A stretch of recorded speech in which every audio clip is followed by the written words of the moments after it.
Hello friends, welcome to Balaji smart classes. आज का topic है भारत में कौन सा जो भी इम्पोर्टेंट फैक्ट जो भारत में, जैसे मान लिया लंबा राष्ट्रीय मार्ग या सबसे बड़ा पुस्तकालय या सबसे लंबी तटरेखा वाला राज्य। दोस्तों, ये एग्ज़ाम में पूछे ही जाते हैं, तो मैंने सोचा इस पर एक वीडियो बना दिया जाए जो आपके आने वाले एग्ज़ाम के लिए बहुत ही महत्वपूर्ण है। और हाल ही में भी एनटीपीसी का सेकंड फेज़ का एडमिट कार्ड आ चुके हैं, तो आप लोग जाके डाउनलोड कर सकते हैं और चेक भी कर सकते हैं। एडमिट कार्ड क्या है, इसमें एग्ज़ाम सिटी है और आपको पता लगेगा कि कहाँ आपका सेंटर गया हुआ है। ठीक है, चलिए वीडियो को शुरू करते हैं। और वीडियो शुरू करने से पहले आपने हमारे चैनल को सब्सक्राइब नहीं किया, सब्सक्राइब करिए, लाइक एंड शेयर कर दीजिए। ठीक है, तो पहला कह रहा है सबसे लंबा राष्ट्रीय मार्ग, राष्ट्रीय राजमार्ग। दोस्तों, भारत का सबसे लंबा राष्ट्रीय राजमार्ग कौन सा है? तो NH7। NH7। अगला है भारत का सबसे बड़ा पुस्तकालय कहाँ स्थित है? तो राष्ट्रीय पुस्तकालय कोलकाता में स्थित है। अगला है सबसे लंबी तट रेखा वाला राज्य कौन सा है? तो गुजरात। गुजरात की राजधानी है गांधीनगर। ठीक है, और सीएम कौन है? विजय रूपाणी। अगला है भारत में सबसे बड़ी मानव निर्मित झील कौन सी है? तो दोस्तों वो है गोविंद सागर झील। अगला है भारत में खारे पानी की सबसे बड़ी झील कहाँ स्थित है? तो चिल्का झील उड़ीसा में स्थित है। अगला है सबसे बड़ा नदी द्वीप, भारत का सबसे बड़ा नदी द्वीप कौन सा है? माजुली द्वीप, जो कि ब्रह्मपुत्र नदी पर है। ठीक है। अगला है भारत में मीठे पानी की सबसे बड़ी झील कौन सी है? तो वह है दोस्तों वूलर झील। अगला है भारत में सबसे लंबी सहायक नदी कौन सी है? तो वो है यमुना नदी। ठीक है, याद रखिएगा, भारत की सबसे लंबी सहायक नदी यमुना नदी।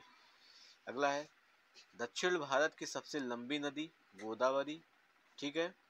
अगला है सबसे लंबा नदी पुल, यानी भारत में सबसे लंबा नदी पुल, तो भूपेन हजारिका सेतु पुल, जो भारत का सबसे लंबा नदी पुल है।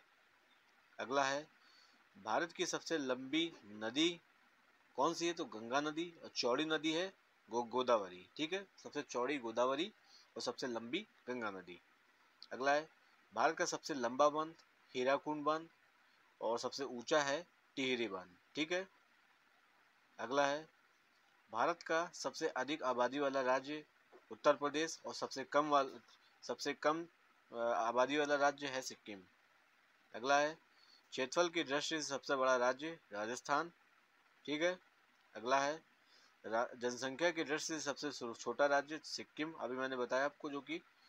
अगला है क्षेत्रफल की दृष्टि से सबसे छोटा राज्य कौन सा है? वो है गोवा। देखिए, क्षेत्रफल की दृष्टि से प्रथम राजस्थान, और मतलब छोटा बड़ा पूछ सकता है, तो याद रखिएगा। ठीक है।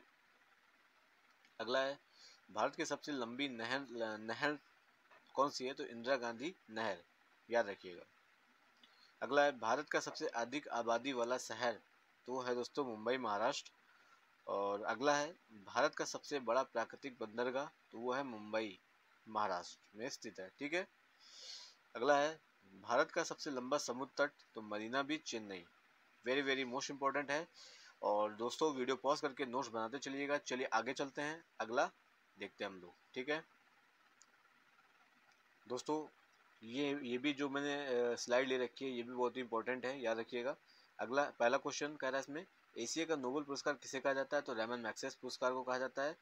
अगला है व्यास सम्मान का संबंध किस क्षेत्र से है? तो दोस्तों साहित्य के क्षेत्र से है, याद रखिएगा, वेरी वेरी मोस्ट इंपॉर्टेंट है। अगला क्वेश्चन 2 लाख पुरस्कार किस क्षेत्र में दिया जाता है? तो दोस्तों ये कृषि के क्षेत्र में दिया जाता है। दोस्तों इससे संबंधित एक एग्जाम में क्वेश्चन पूछ लेता है, तभी मैंने वीडियो में ले रखा है। अगला क्वेश्चन कह रहा है नोबेल पुरस्कार किसकी याद में दिया जाता है? तो वैज्ञानिक अल्फ्रेड बर्नार्ड नोबेल के नाम पर दिया जाता है। अगला है ग्रैमी पुरस्कार का संबंध किस क्षेत्र से है? तो दोस्तों संगीत के क्षेत्र से है। अगला है विश्व में पत्रकारिता का क्षेत्र में दिया जाने वाला पुरस्कार कौन सा है? तो वो है पुलित्जर पुरस्कार। क्वेश्चन नंबर 7 कह रहा है भारत का सबसे बड़ा राष्ट्रीय पुरस्कार कौन सा है? भारत रत्न। और अगला है विश्व फिल्म जगत में दिया जाने वाला सबसे प्रतिष्ठित अंतर्राष्ट्रीय पुरस्कार कौन सा है? तो वो दोस्तों ऑस्कर, याद रखिएगा। अगला कह रहा है भारत में वीरता के लिए सैनिकों को दिया जाने वाला सर्वोच्च पुरस्कार कौन सा है? तो वो है दोस्तों परमवीर चक्र पुरस्कार। ठीक है। अगला है, गांधी शांति अंतर्राष्ट्रीय पुरस्कार कब शुरू किया गया? 1995 में शुरू किया गया। देश में कलिंग पुरस्कार कब शुरू किया गया? तो 1952 में शुरू किया गया। और अगला है इस वीडियो का अंतिम प्रश्न, नोबेल पुरस्कार किन क्षेत्रों में दिया जाता है? नोबेल पुरस्कार साहित्य, चिकित्सा, शांति, रसायन, भौतिकी 1901 में जोड़ा गया और अर्थशास्त्र 1969 में जोड़ा गया। ये दोस्तों ये जो इंपॉर्टेंट फैक्ट हैं जो मैंने इस एग्जाम के पॉइंट ऑफ व्यू से इस वीडियो में ले रखे हैं, जो आने वाले एग्जाम के लिए बहुत ही महत्वपूर्ण है। ठीक है। और आशा करता हूँ कि आपकी वीडियो पसंद आएगा। वीडियो पसंद आया हो तो वीडियो को लाइक शेयर, चैनल को सब्सक्राइब कर दिएगा, हमारे सभी चैनल को सब्सक्राइब कर दिएगा। मिलता है नेक्स्ट वीडियो में। Thank you very much.